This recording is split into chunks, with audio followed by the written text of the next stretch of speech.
to Struggles of the Spirit. I'm your host, the Reverend Lee Udell, and I'm glad we're again together.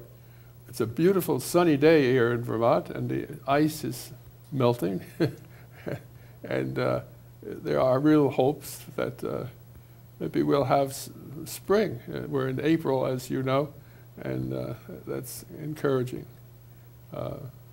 I never get too much snow, but I certainly get too much ice, and that's what the case was this year. So I'm glad you're watching the program. We have Gary Kowalski here, the Reverend Gary Kowalski. He's our guest today. And we're going to be talking about the founders of our country and their religious and philosophical approach to creating the United States of America. They're the people who began the whole thing. And Gary has written a book about this. And you can buy it at most bookstores, Gary? Revolutionary Spirits, the Enlightened Faith of America's Founding Fathers. You can get this on Amazon. You can go down to your Borders, Barnes and Noble. Most bookstores will have this on hand. It just came out this February from Blue Bridge Publishing. It's in hardback and readily available, Lee. Are you going to have any signing of the authors? Actually, I am. I'm going to be over at the Brownell Library in Essex Junction on April 9th, talking about the book and probably selling and signing a few copies. I've got an event over in Morristown at the Galaxy Bookshop in Vermont later this month, and next month I'll be down at the Northshire bookstore in Manchester, Vermont. Neat. So Neat. Yeah, a number of things coming up. But it's been interesting to write this book, and of course I think it's pretty timely, Lee, because religion seems to be infusing itself into this election cycle more than in previous presidential campaigns, as far as I can tell. Yeah, I think that's true. Yeah. I don't want to begin our seminar quite yet. I want to inspire our viewers to phone in and to give us their thoughts, their reactions to what you have to say, what I have to say, and what they have thought about on this whole topic. Remember, this is a phone-in program.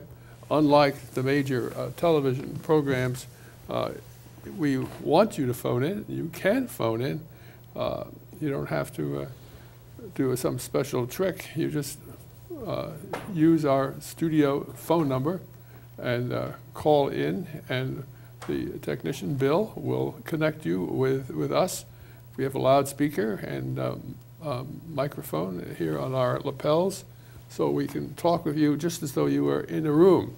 And that's a special feature of VCAM, Vermont Community Access Media. So we want you to make it come alive because you can make our show much more interesting and fun for all concerned if you would phone in. Sure, I'd love to talk with viewers and answer questions too. Great idea. Yeah. Now the phone number is on the wall. Can you read it to the 651-0589. So phone in. That phone connection is direct with Bill in the studio. You don't get the commercial connection, but with Bill, and he's right on the other side of that wall there, and so he will make sure that your words are heard, and you can talk with us and with the author who we have here, Gary, to talk about your thoughts, your ideas about what makes America great.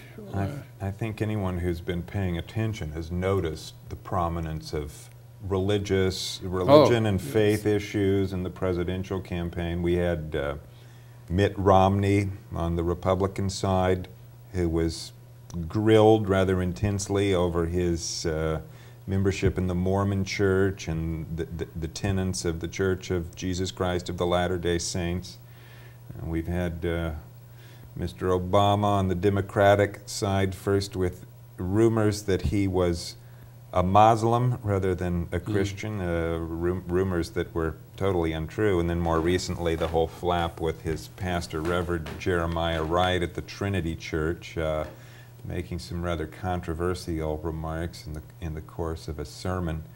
Poor Mr. Obama, in recourse to the rumors that he was a Muslim, was forced to go on public television and reassure the electorate that he prayed to Jesus every night. And of course he gave a wonderful speech on race relations in America in response to those remarks of Reverend Wright. I think the founders would have been concerned and alarmed by this development. It seems like there's almost a litmus test, a religious screen that's being applied now to political candidates, that they have to meet some measure of orthodoxy or spiritual correctness to be considered for high office. I mean, should it make a difference if Barack Obama was a Muslim? Should that somehow raise red flags in voters' minds or disqualify him from office? Well, you know, the only mention of religion in the U.S. Constitution is in Article 6, where it says there will be absolutely no religious tests for public office. So why should it make a difference? James Madison was really the architect, the father of the Constitution, and was very strict on this point. There were many efforts in the period of ratification, when the Constitution was being discussed at state conventions, to try to introduce more theological language into the document. Many complained, for instance, that God was missing from the Constitution. It's true, and God was deliberately left out. John Adams said this was the first Constitution that was framed solely on the principles of nature. He cautioned people that the framers were never under the influence of heaven. These were a bunch of lawyers working. They weren't clergymen or priests. But there were efforts to try to introduce religion into the Constitution. So in Virginia, for instance, they tried to change Article 6. Instead of reading no religious tests, it would read no religious tests other than belief in a supreme being who is the rewarder of good and the punisher of evil, and so forth. And you know, this change was rejected. Madison wouldn't have any of it, or the other framers either. Would you tell our viewers a little bit about what Europe was like when they didn't have our American system? Well, yes. You need to understand the social and cultural background that lay behind the foundation of the United States. People were looking back on a period of incredible religious extremism, the worst kind of religious violence, religious warfare. This formed the context for the formation of this new country. So in the previous century, for instance, in Europe, basically all of Western Europe had been engulfed in what's called the 30 Years' War that ran from 1618 to 1648. And this was basically a war between the Protestant League and the Catholic Union. And although it's very hard to get precise numbers of casualties, most historians think that the number of dead from this war wasn't exceeded until World War I.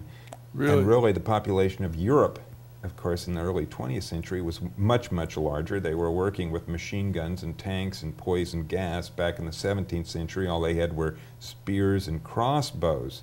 But there were millions dead, just butchered, so that you go through towns and villages, whole provinces where all across Europe you find casualties of 20, 30, 40, 50%. Unimaginable bloodletting, all in the name of God, all in the name of religion. And in founding this new country, the United States, the founders wanted to be sure that religion would not play this kind of bloodthirsty role ever again, that this would be a land where people of different faiths could learn to live together, and where spirituality would be a cohesive, a unifying force that would bring people together rather than pitting them against each other in violent extremism. So if you thought about their understanding of the role of religion in society vis-a-vis government, it would probably be fair to say that they intended faith to flourish in the private sphere, Lee, and those are the guarantees that are enshrined in the First Amendment. There's no law to be made that's abridging freedom of worship. But by the same token, there's no law that will be made that will promote an establishment of religion. Religion should flourish in people's private lives, in personal lives, and their churches are free to promote their own idiosyncratic messages. They're free to compete for converts and proselytes, but churches and temples and synagogues shouldn't be competing for tax money. They shouldn't be competing for political power or military might or social hegemony. Those are the kinds of competitions that led to this terrible, terrible violence in Europe. And really, thanks to the founders, we have avoided that for over 200 years. You know, That's quite an accomplishment. There's been a wonderful spirit of harmony and live and let live, for the most part, among people of different faiths here in the United States, so that today we're not only an intensely religious people with one of the highest incidences of church membership and Sunday attendance of any nation on earth, but we're also the most religiously diverse country in the world, so that today we not only have Protestants and Jews and Catholics, you know, there are more Muslims than there are Episcopalians, there are more Buddhists than there are Congregationalists, and that's a wonderful thing. The founders would have been delighted with that. It's exactly the kind of land they dreamed of founding. I call these figures revolutionary spirits because they really helped to bring the modern world into being. If you think about the kind of world that existed at the opening of the 18th century, it was a world that was just emerging from the shadows of the Dark Ages. When George Washington was elected president, you know, there was a king in France, there was a czar in Russia, there was an emperor in China, there was a shogun in Japan. Today, all of those kinds of autocrats are gone from the scene, but there's still a president of the United States, and the principle of democratic sovereignty, of popular government, is so firmly established across the world that even the most brutal dictators have to at least have sham elections and pay lip service to the idea of governing by the people's consent. You know, this is all a change that they really engineered and brought into being. These were figures who pretty much invented the idea of universal human rights, that we are all endowed with by our Creator, created equal and endowed with rights to life and liberty and the pursuit of happiness and so forth. This idea didn't exist before these guys came along. And the implementation was imperfect. You know, some of these founders were slave owners, for instance. Not all of them. John Adams found slavery totally repugnant. Tom Paine certainly never owned slaves. Franklin briefly had a couple of personal servants, and his mind came around, though. His last official act before he died was to introduce legislation calling for complete abolition. But even the Virginians, even the slaveholders like Thomas Jefferson, you know, they unleashed this idea of freedom into the world, so that human rights could never be put in a box again. You know, originally it may have only applied to certain property-holding white males, but pretty soon that demand for rights led to the struggles for civil rights, for women's rights, for the rights of children, for the rights of labor, for gay rights. You know, all of these liberation movements really owe their genesis to the ideas that emerged from this revolutionary epoch. And we owe much of what's good in our modern world to these revolutionary thinkers. I said that the world was emerging from a period of darkness, of superstition, of ignorance.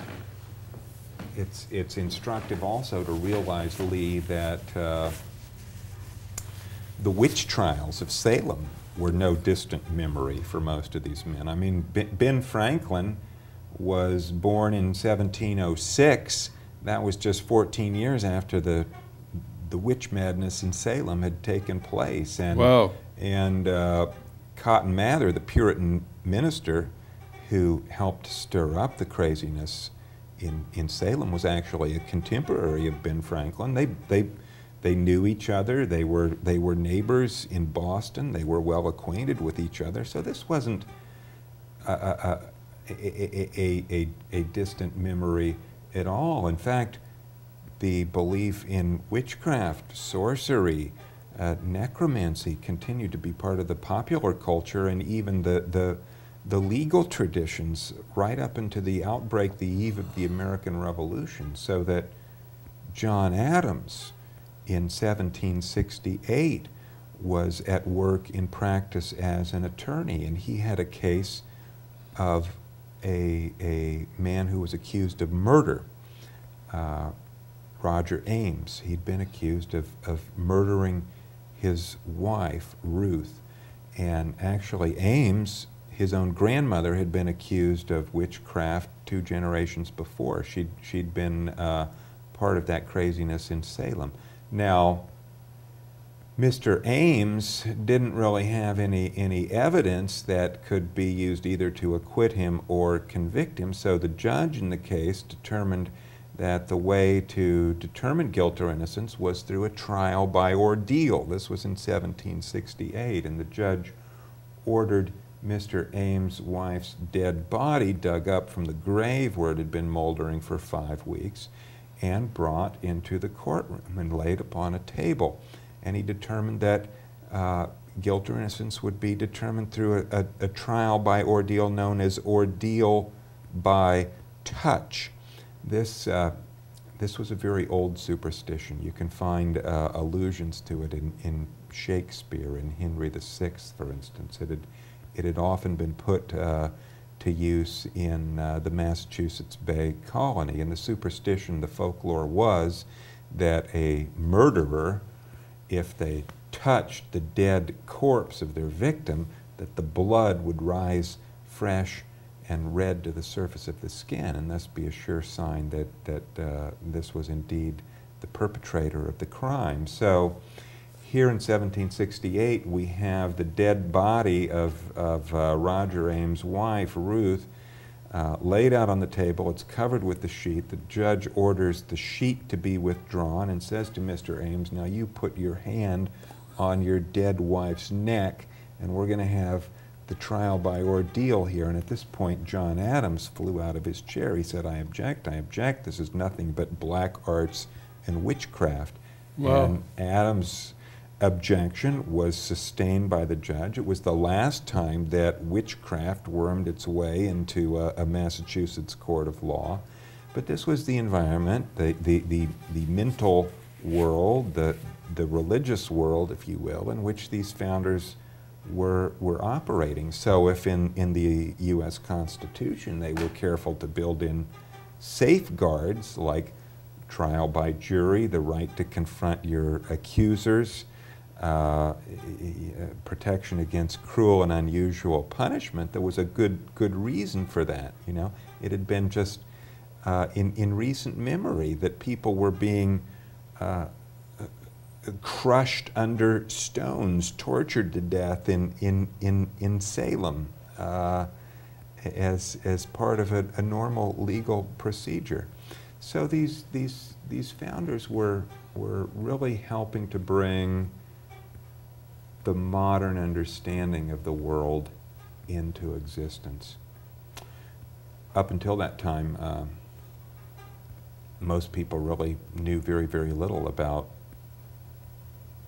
the Earth, the universe.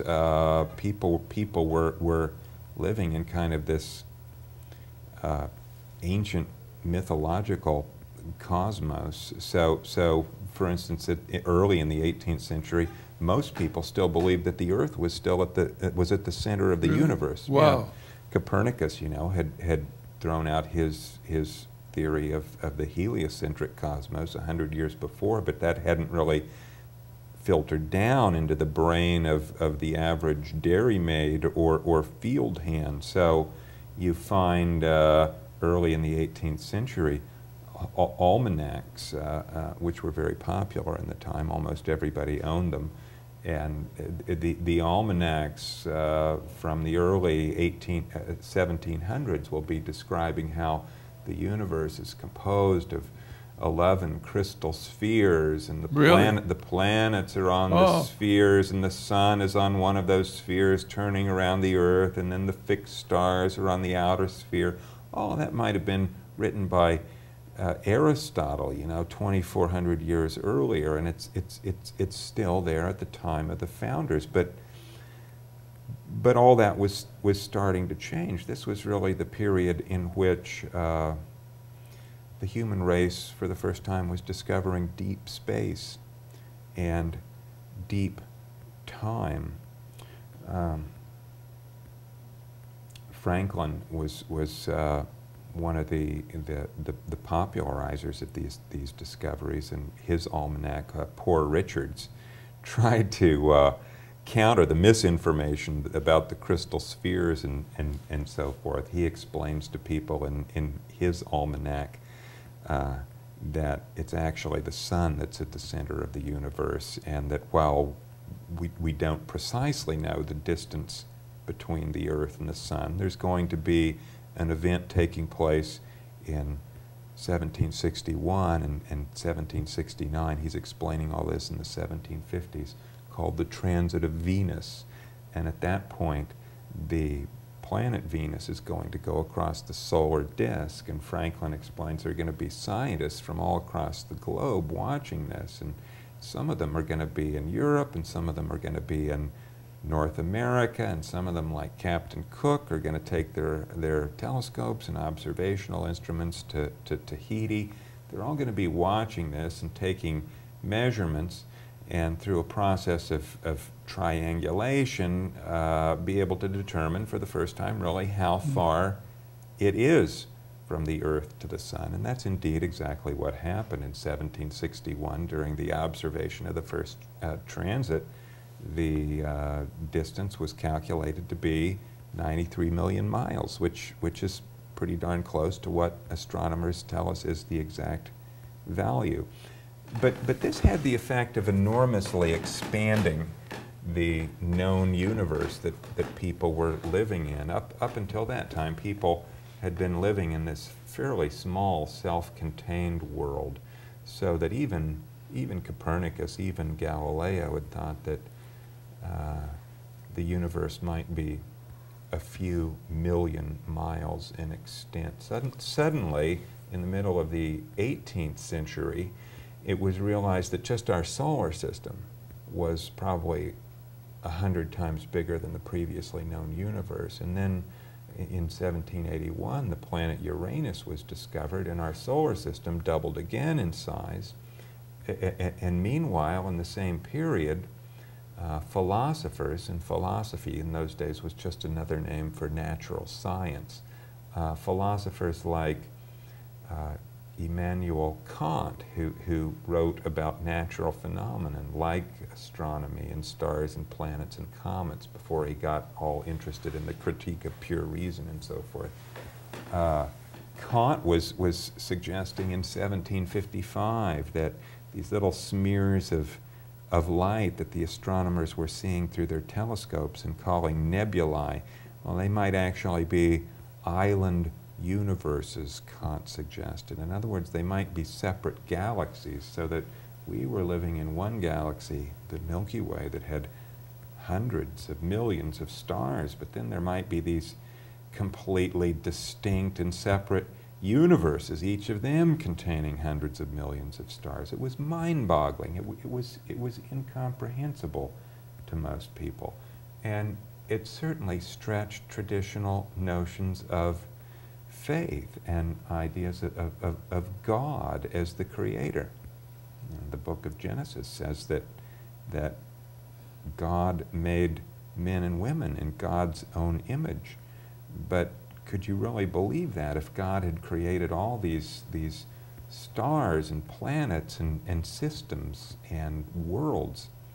It was the educated supposition of most people in those days that of these untold millions and billions of planets, at least some of them, maybe most of them, must be inhabited like our little planet Earth, and many of them must be inhabited by species, civilizations that were older, more sophisticated, more advanced than our own. So could you really believe that God shared a human form? You know, what about what about the space aliens and the extraterrestrials who had tentacles and 6 arms? What about the Martians and the moon men?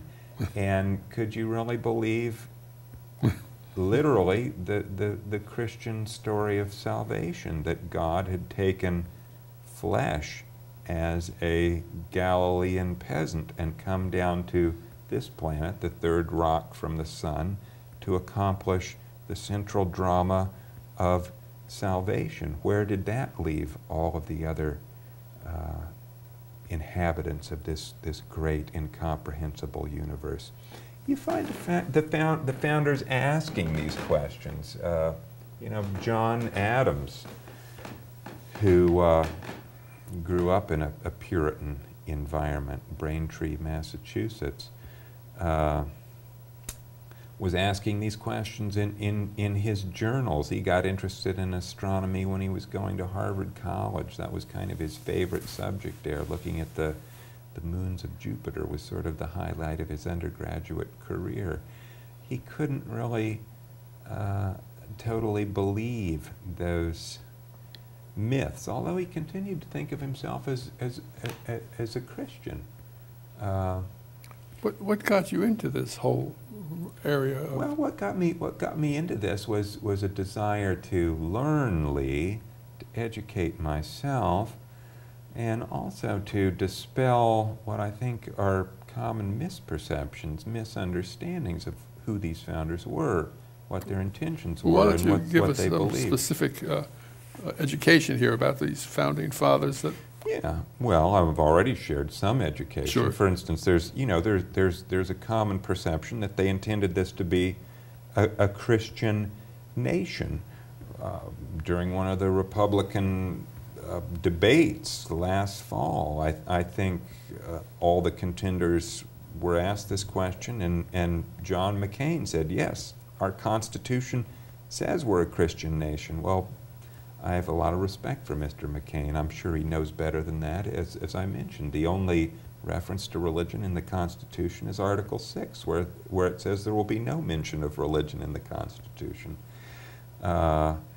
There's a common misperception that the founders were in some way narrowly Christian, that they were born-again Bible believers who thought that the country ought to be run by persons of a certain theological stripe, and that was the farthest thing from their intention. As I was saying, a man like John Adams, he didn't believe the Bible literally. He questioned the doctrine of the incarnation, the atonement, the Trinity. These are central Christian tenets. Adams didn't buy them. Nonetheless, he considered himself to be a Christian. He defined Christianity for himself as adherence to the teachings of the Ten Commandments and the Sermon on the Mount. He thought that was the core of it. He also believed that other religions might have some redeeming truth to share. Late in life, he said he really wished he had more time. He wanted to study the scriptures of the Hindus and the Chinese and the Persians, the Asiatic researches, as he called them. And he was convinced that these other faiths might also have some light to shed upon our human situation. He never really thought that the teachings of Jesus would be supplanted or replaced by other religions. He was convinced that these were universal truths in some way. Nonetheless, he was highly critical of the church at times, as he was very critical of the Calvinism, the Puritanism of his own youth. He believed that the teachings of Jesus had been corrupted over the years, and that was part of what had made Christianity into such a, as he called it, a bloodthirsty religion, and it led to the kind of religious warfare in Europe that we were talking about earlier. Of course, Thomas Jefferson had some of the same attitudes. Jefferson, early in his life, called himself an Epicurean. Like a lot of these founders, he was deeply influenced by classical learning, by the pagan thinkers of Greece and Rome. Later, he modified that position somewhat. He came around to see actually the superiority of Christian morals. He thought that the Greeks and the Romans were too concerned with finding self-fulfillment, with finding personal peace of mind, calm in a troubled world, that Christian ethics were more focused upon our duties toward our neighbor, our responsibilities as members of a community, as citizens in a country. That was an important social element that was lacking in classical thought in Jefferson's estimation. But he was certainly no orthodox Christian. I mean, Jefferson's famous for creating his own Bible, which he did by cutting and pasting the Gospels. This took place in his first term as president. Basically, he took the three synoptic Gospels, Mark and Matthew and Luke, and he got his scissors and glue, and he clipped out all of the parts of the Gospel story that he believed went back to the historical situation of Jesus, and he cut out and threw away all the passages that he believed were legendary or invented by later generations, and he essentially held on to the ethical and moral teachings. So, you know, yes, the Sermon on the Mount, yes, Jesus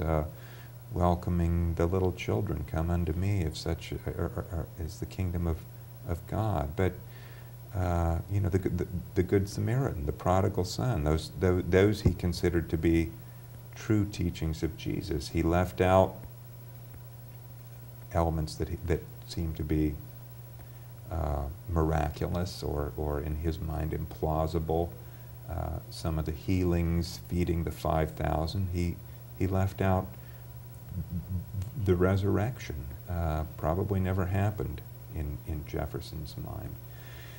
His own relation to Christianity was complex. He didn't talk about it a lot, or he spoke of it only privately and circumspectly. That was true of many of these founding figures, Lee. They didn't go shouting about their beliefs from the political platform. They didn't go parading their spirituality on the campaign trail. It was a private matter, a personal matter between them and the Almighty, between their own conscience and the ultimate. It wasn't something that they bandied about for for busybodies or curiosity seekers. But to his closest friends, Jefferson wrote that he regarded Jesus as the greatest spiritual reformer of all time. Not a god, perhaps, but the greatest spiritual reformer of all time. And he said that he ascribed to Jesus every human excellence, never believing that he claimed any other. Sometimes these founders had rather shocking and offbeat beliefs. I mentioned the idea that the universe is very, very large, probably larger than we can comprehend. Early in his life, Ben Franklin wrote down his personal credo statement, the Articles of Belief and Acts of Religion is what he called this. And there he speculated that the universe is so big, so enormous, that a single God couldn't have created it all. There must have been a multiplicity of deities who had a hand in its composition. In other words, the universe was created by a committee, and the ultimate, the highest God is so infinite as to be beyond any understanding by our poor intellects. But then Franklin goes on and he composes a kind of liturgy for private devotion, a set of prayers, and he says that he's not sure that the high God even listens to human prayers or could be concerned with such poor and small creatures as ourselves, but he directs his prayers to whatever lesser but kind and good God created our little corner of the universe. This slightly lesser God may be paying more attention and more prone to listen to human petitions. Franklin was in effect, at least early in his life, he was coming out as a polytheist. He later abandoned that kind of metaphysical speculation. He didn't see much use in it. Like most of these men, he was an individual with a practical mind. He wasn't much given to otherworldly speculation. So he turned his attention to, affairs where he knew he was going to make a difference, organizing libraries or fire brigades or inventing lightning rods that could spare public buildings and save lives. These are the kinds of efforts that deserved his energy, where you could see positive, practical results. Most of these men were results oriented. They probably had in common some belief in an afterlife, not universally so. It's hard to say what George Washington believed happened when we died, for instance. Washington, like these other individuals, was very circumspect about his beliefs. He didn't often write about it. Never mentioned Christ in his diaries, for instance, and in his many notes of condolence and sympathy that he wrote over the course of his lifetime. He never wrote about loved ones being joined in heaven and in the hereafter. When he speaks of death, he tends to write of it in terms of separation, so that when his mother dies, for instance, he writes to his sister that he's taken his leave of his mother and never expects to see her again. When his brother Jack dies, he writes of it as being an eternal farewell.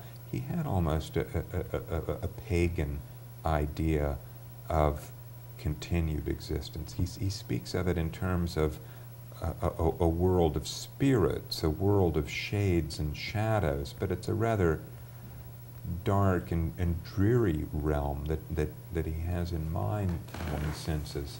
Why so dark and dreary? Pardon? Why so dark and dreary? Well, I guess the human imagination in pondering the imponderable has always turned in two directions. One, to see the grave as cold, lifeless, dark, and unfeeling. That's a natural turn of mind, and that's the turn that Washington's seem to have taken. The other is to turn towards light, hope, the promise of continuance. Jefferson had some of that hope, even though he didn't include a resurrection account in his personal Bible. He did have some hope of immortality, so that when Abigail Adams passed away, he and John were friends at that point, and he wrote to John expressing his deep condolence. Jefferson's own wife had died when she was quite young, Martha, and it completely devastated Thomas.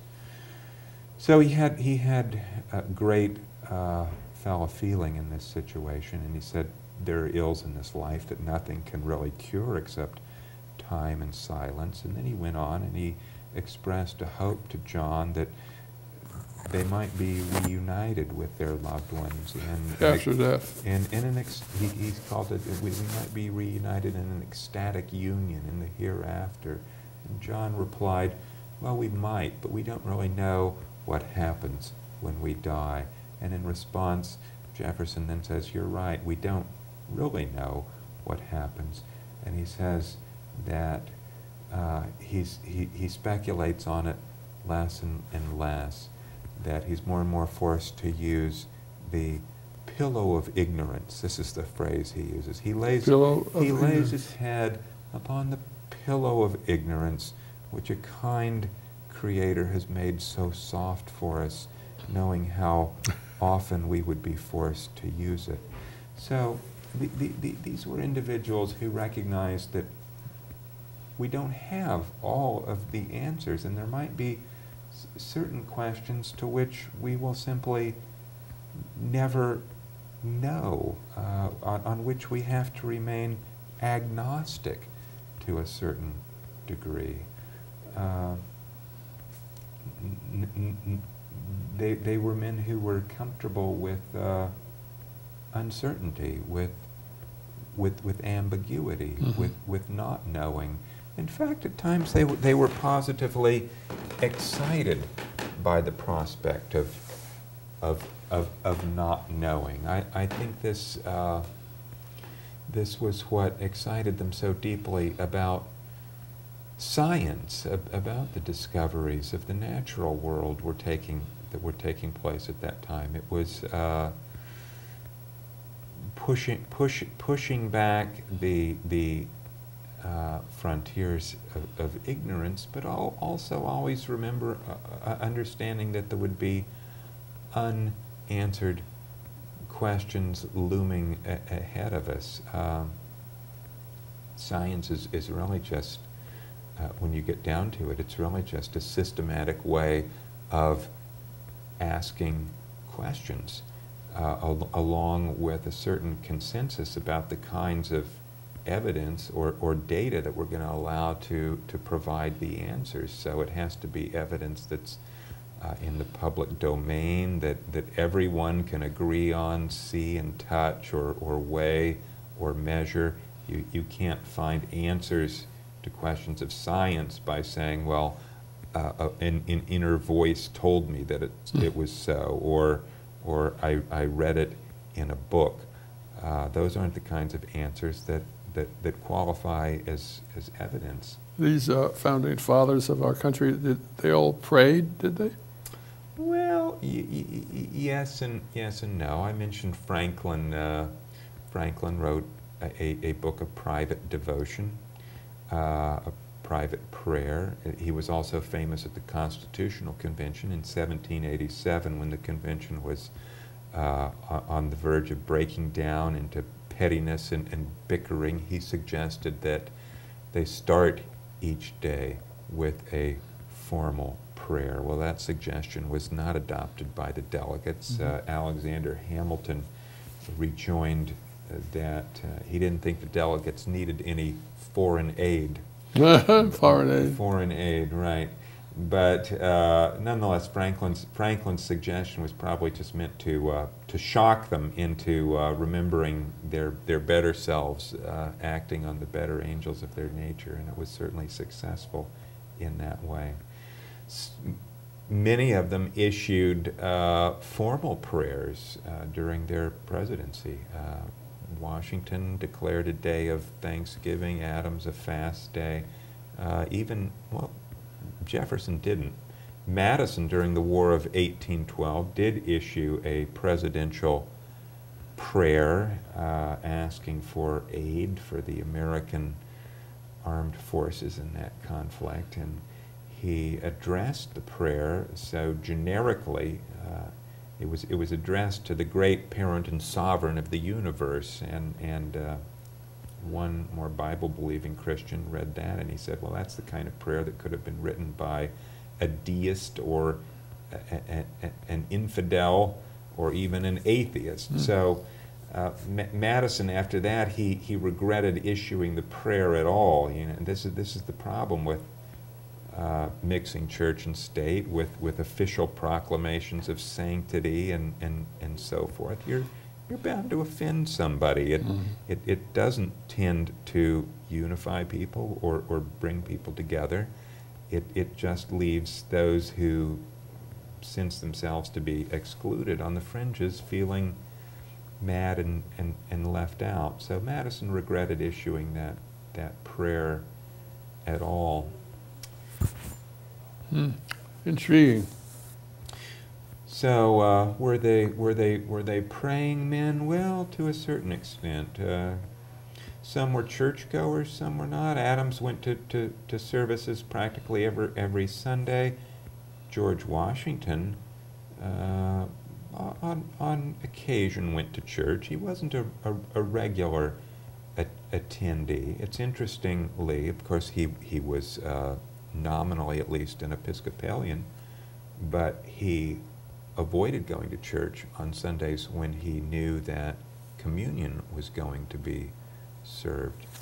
Perhaps why did he avoid those Sundays when communion was going to be served? Well, it's an open question. You know, as I said, he didn't write extensively about these kinds of things. When he did attend church, his diaries never include any spiritual reflections that occurred to him about the sermon or anything. That just wasn't the way his mind worked. So why did he avoid the Lord's Supper? Well, some biographies on the founders will say, well, Washington was just so deeply, deeply devout and pious that he felt himself unworthy to participate in such a solemn rite. But I don't think that's I don't think that's likely the case. I think it's more likely that Washington harbored some doubts about central Christian teachings like the reality of heaven or hell or reward or punishment after death, and he didn't in good conscience feel like he could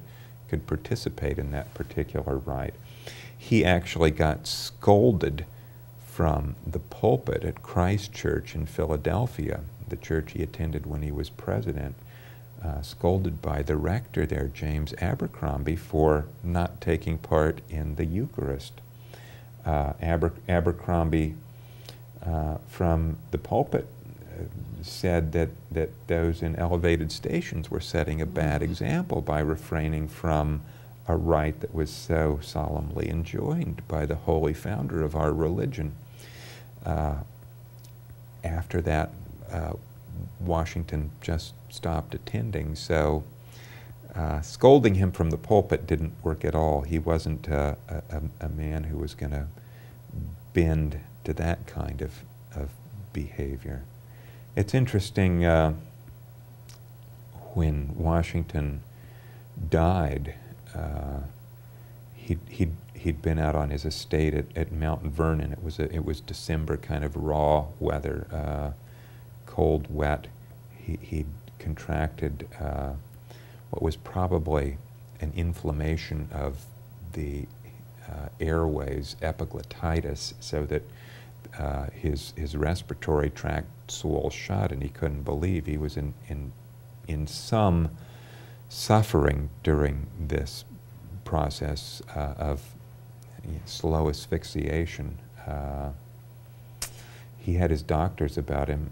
He said, "I die hard, but I'm not afraid to go." He didn't ask for any priests or prayers or psalms or spiritual comforts of any kind at his bedside. His longtime friend and secretary, Tobias Lear, was there recording the events of the day. Lear said that he spoke to General Washington, expressed a hope that they would meet again in heaven, but Washington did not return that hope, according to Mr. Lear's account. And so he died with quiet courage and fortitude, not leaving any bequests in his will or estate to any churches or religious organizations, although he did give very generously to some colleges. One of the largest bequests ever made to a private university, Liberty Hall. It's now called Washington and Lee University. Washington and what? Washington and Lee. The founders were great believers in education, in the need for an informed public and enlightened citizenry to make this experiment in self-government take roots and achieve its aims. Jefferson was one of the first to propose a scheme for universal education, which, if he had had his way, would have included higher education as well, opportunities for college for many more people than were able to attend in those days. What was the acclaim of these founding fathers at that time? Were they greeted thankfully with acclamation? Well, certainly Washington was. Washington was regarded as the living embodiment of the Revolution, and he was exalted to an almost saintly status after his death, so that just a year after he passed away in 1799, the first biography appeared, and it was an Episcopal priest, Parson Weems, Mason Locke Weems, who wrote that biography. And that's when all the legends of Washington began to appear. Washington and the cherry tree, Washington who as a little boy cannot tell a lie, Washington Why did we get rid of all of that in the popular I don't think we got rid of it at all. I think it still persists in the popular imagination. It was Parson Weems too who popularized this story of Washington at Valley Forge, kneeling in the snow and praying for divine assistance. If you go to Valley Forge now and go to the visitor center, you'll see a chapel where on one side there are depictions of scenes from the life of Christ, and on other scenes from the life of Washington, including this famous scene in the snow, which probably Parson Weems made up. It probably never happened. All the records say that George Washington, even when he was attending church, when he was warm and dry inside an Anglican chapel where some bending of the knee and prayer is customary, a part of the liturgy, he never knelt in prayer. He always liked to stand up when he prayed. So this idea that outdoors on the cold, wet, soggy ground he was going to get down and get all messy and cold and dirty, it just doesn't add up. It doesn't really make sense. Not all. You asked how these founders were regarded in their own time. Adams was not well liked. That was actually one of the reasons why I suggested that Thomas Jefferson write the Declaration because he said, you're a popular guy and I'm not. People like you. Well, some people liked Jefferson and some didn't. He certainly wasn't popular among the clergy of New England during the election of 1800. Jefferson was attacked from the pulpits there. The ministers in Connecticut and Massachusetts were warning their flocks that if Jefferson got into the White House, he would confiscate their Bibles. There again, religion was inserting itself into a presidential campaign. But if we circle this conversation back around to where we began, Lee. Yeah, we only have 5 minutes left. Yeah. It's my custom to try to sum up at 5 minutes, and since you were the honored guest, I often ask my guests to put it together, what we've been talking about. And I should say, again, that we're talking here today with the Reverend Gary Kowalski. He's the pastor at the Unitarian Universalist Church at the head of Church Street. And the author of Revolutionary Spirits, The Enlightened Faith of America's Founding Fathers, which you can get at Amazon or Borders or Barnes & Noble or your local independent bookseller. Gary is a very faithful author. This is not the only book you've written. No, my last book was on science and the search for God, and actually this continues some of the same themes as science and the search for God, because to sum up, I would say that the founders' spirituality was deeply influenced by scientific discovery. They were religious naturalists. They were deists. Mm-hmm. They worshipped the God of nature in the cathedral of creation. They were not always Orthodox Christians. They worshipped they worshipped Newton's God, the God of the galaxies.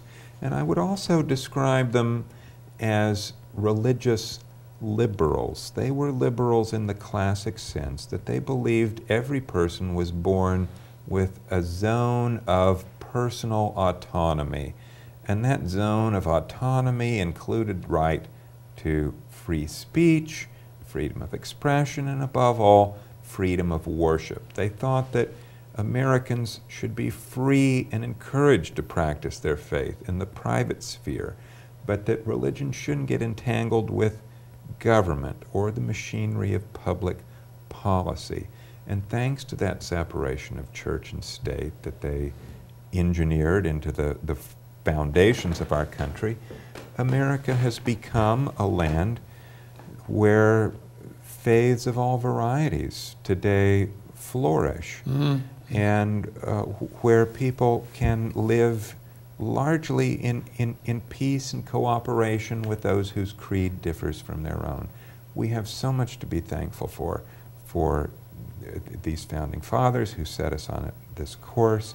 This is really why I've written this book, so that we can preserve that heritage. Thank you, Gary. Our time is up. I appreciate your being Lee, here. Thank you so your much. Words. It's a pleasure. And your hard work at writing the book. It's a pleasure to talk with you, Lee. Yeah, it's good to have you here. You're always an inspiring person to talk with. And the hour goes by fairly quickly. Very quickly. Very quickly.